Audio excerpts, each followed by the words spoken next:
Os resultados finais do Concurso Público Nacional Unificado, CPNU, devem ser divulgados dia 11 de fevereiro de 2025, conforme divulgou o Ministério da Gestão e da Inovação em Serviços Públicos, MGI. Na previsão inicial, os resultados seriam divulgados no dia 21 de novembro. Segundo o MGI, a União firmou um acordo judicial para garantir a continuidade do certame, a partir da reabilitação de mais de 32 mil novos candidatos que devem ter suas provas discursivas corrigidas. Sendo assim, todos os candidatos já habilitados permanecem no concurso. A mudança no cronograma do CNU está relacionada ao fato de que alguns candidatos não completaram todo o processo de identificação do tipo de prova no cartão de respostas, e isso acarretou na eliminação dessas pessoas. Porém, o acordo evitou a eliminação desses candidatos, tendo em vista que é possível identificar o tipo de prova por outros critérios. A decisão garante ainda a correção em quantidade equivalente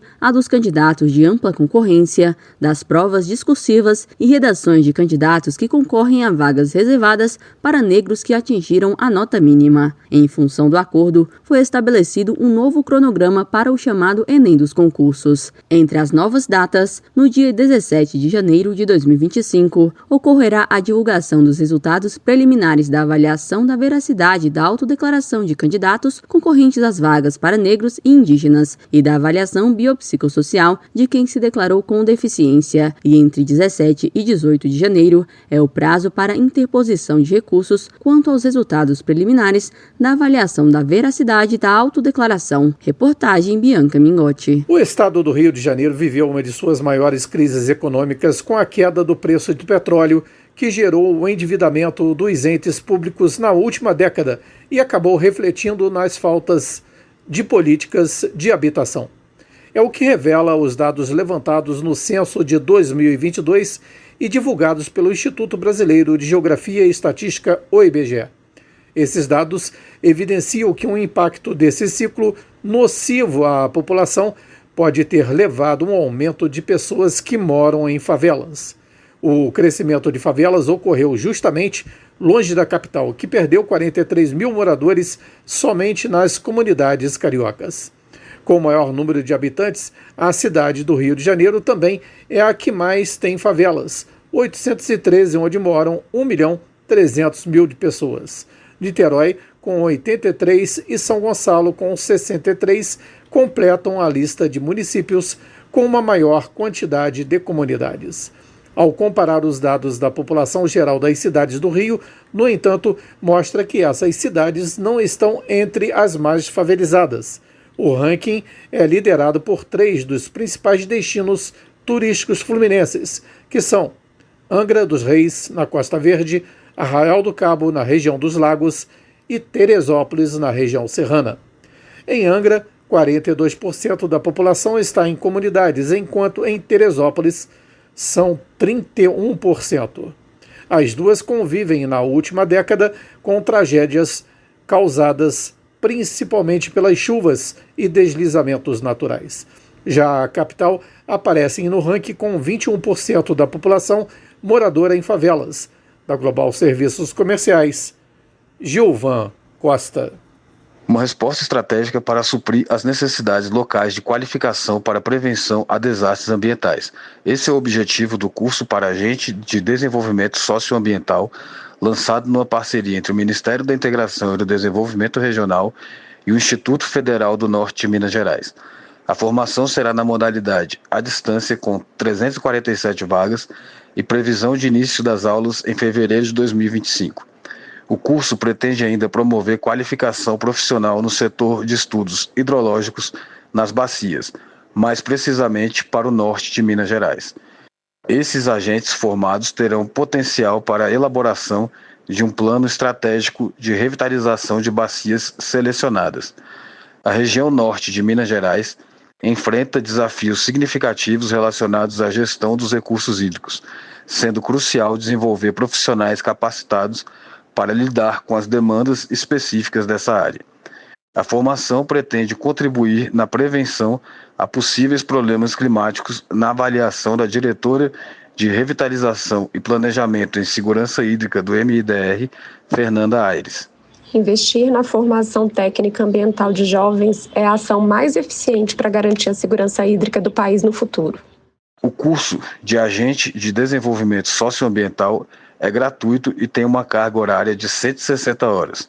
A formação capacita os participantes para atuar em projetos de apoio e preservação socioambiental em diversos contextos, incluindo órgãos públicos, ONGs, comunidades de conservação, empresas e cooperativas. O período de inscrição no processo seletivo simplificado para ingresso no curso vai até 14 de dezembro de 2024. Para saber mais ações do Governo Federal em segurança hídrica, acesse mdr.gov.br. Reportagem Petronila Oliveira. Atenção, gestor de recursos humanos. Essa mensagem... Crédito para compra de casa ou apartamento usado tem queda de mais de 80%. A redução do financiamento desses imóveis com recursos do Fundo de Garantia do Tempo de Serviço ocorreu após decisões do governo para privilegiar a aquisição de lançamentos. Dados da Caixa Econômica Federal mostram que no programa Minha Casa Minha Vida houve uma diminuição de 85% na concessão de crédito para a compra de imóveis antigos nos últimos 2 meses. Para os cotistas do fundo, que ganham mais de 8 mil, essa queda é ainda maior, de 98% entre maio e outubro. Com recursos do FGTS, o governo oferece empréstimos para a compra da casa própria a juros mais em conta. O Minha Casa Minha Vida é voltado a famílias com renda mensal de até R$ 8 mil e permite a compra de imóveis de até 350 mil. Quem tem conta no FGTS e ultrapassa o teto do programa tem a opção da modalidade pró-cotista, que financia casas ou apartamentos de até R$ 1,5 milhão. Da Rádio 2, Fabiola Altran. A construção da nova pista do aeroporto de Macaé, no norte fluminense, entrou em sua reta final. Segundo informações, atualmente ela está na fase de acabamento e, de acordo com o boletim divulgado recentemente, ela está com 98% concluída. Com um investimento de 220 milhões de reais, a construção representa, na verdade, uma das maiores obras de infraestrutura em andamento no estado do Rio de Janeiro. A nova pista vai contar com 1.410 metros de extensão e a previsão é que ela seja entregue no primeiro trimestre do próximo ano. A obra vai elevar a categoria do aeroporto, que a partir da conclusão poderá receber aeronaves de maior porte denominada Código C. Ela representa um avanço também para a cidade, já que o terminal vai se tornar o único do país com base operacional offshore com 2 pistas. De acordo com a programação oficial, já foram entregues serviços como instalação de sistemas elétricos, plantio de grama, delimitação da nova área operacional, sinalização horizontal da pista e pátio de aeronaves principalmente. Agora, o passo é homologar o aeroporto junto à Agência Nacional de Aviação Civil, a ANAC, e a Aeronáutica, permitindo assim que a pista entre em operação.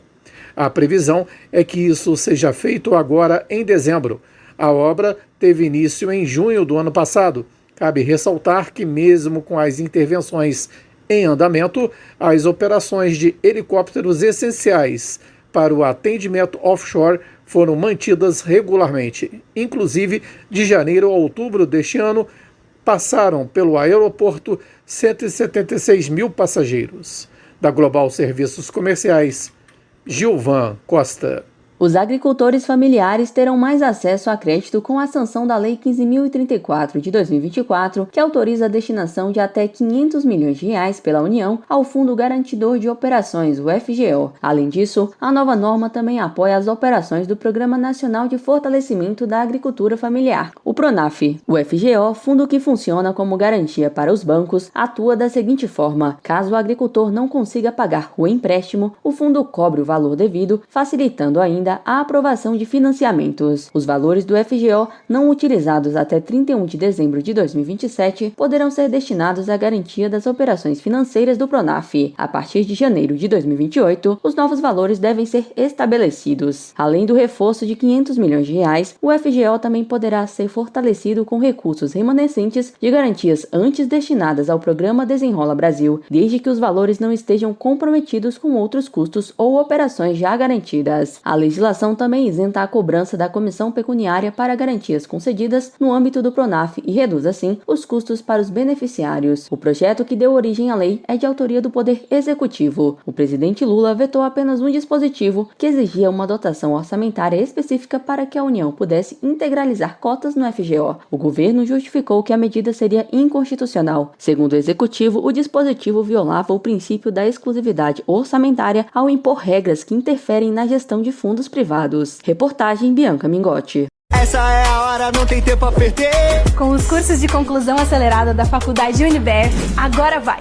Graduação a partir de 1 ano e meio e pós-graduação a partir de 4 meses. São mais de 1.200 cursos de ensino à distância, para dar a virada que a sua carreira precisa. E o melhor, parcelas que cabem no seu bolso. UniBF é para quem não tem tempo a perder. Acelera, agora vai. Informação UniBF 22 99951 0907. Um estudo inédito do Instituto Trata Brasil, em parceria com a Way Carbon, intitulado As Mudanças Climáticas no Setor de Saneamento, como tempestades, secas e ondas de calor impactam o consumo de água, traz as regiões e estados brasileiros mais vulneráveis às alterações climáticas até 2050. Rio Grande do Sul, Espírito Santo e Rio de Janeiro são os estados com maior risco de terem o seu abastecimento de água afetado por tempestades. De acordo com o estudo, isso pode ocorrer em função do sistema de abastecimento de água, já que as localidades que apresentaram maiores índices de risco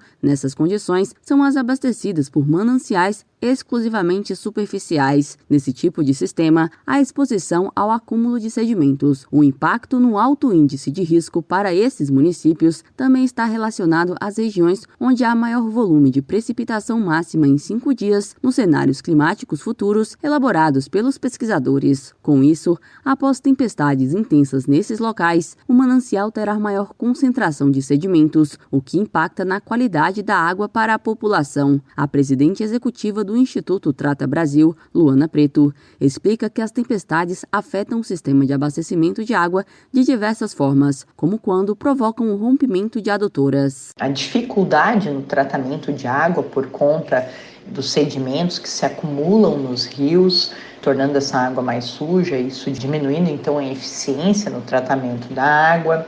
A gente tem, enfim, vários fatores, parada de bombas por conta de inundações, que fazem com que haja interrupção nesse abastecimento de água e faça então com que a população fique sem o fornecimento de água, muitas vezes durante períodos prolongados. Além do acúmulo de sedimentos, outro risco é o de danos físicos relevantes nas infraestruturas das estações de tratamento de água. Outro impacto associado é sobre a operação, por exemplo, a redução da eficiência no tratamento de água. Levando em conta os métodos de estudo, o município está vulnerável aos impactos das mudanças climáticas pela combinação da previsão do aumento de tempestades com a oferta local de estações de tratamento de água e esgoto, bem como a densidade populacional, ou seja, a vulnerabilidade de uma cidade não está relacionada apenas à projeção de aumento de tempestades. Reportagem Bianca Mingotti. Natural da região serrana do Rio, Lucas Gripe iniciou no mundo da arte marcial,